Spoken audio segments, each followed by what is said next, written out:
وزیر اعلیٰ خیبر پختونخوا علی امین گنڈاپور کے خلاف نااہلی کیس۔ الیکشن کمیشن نے وزیر اعلیٰ خیبر پختونخوا علی امین گنڈاپور کو نوٹس جاری کر دیا۔ وزیر اعلیٰ خیبر پختونخوا کے خلاف اثاثے چھپانے کی درخواست الیکشن کمیشن کو موصول ہوئی تھی۔ وقار سید ہمارے ساتھ موجود ہیں۔ وقار سید، کیا تفصیلات ہیں؟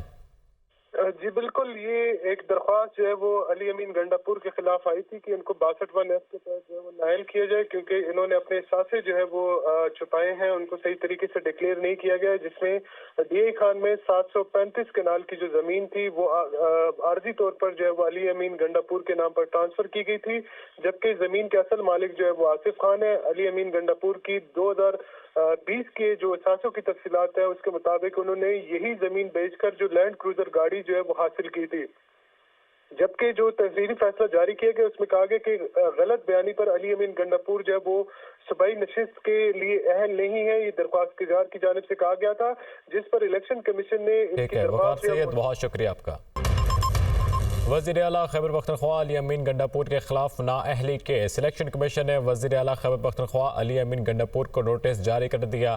وزیر اعلیٰ خیبر پختونخوا کے خلاف اثاثے چھپانے کی درخواست الیکشن کمیشن کو موصول ہوئی تھی۔ وقار سید ہمارے ساتھ موجود ہیں۔ وقار سید، کیا تفصیلات ہیں؟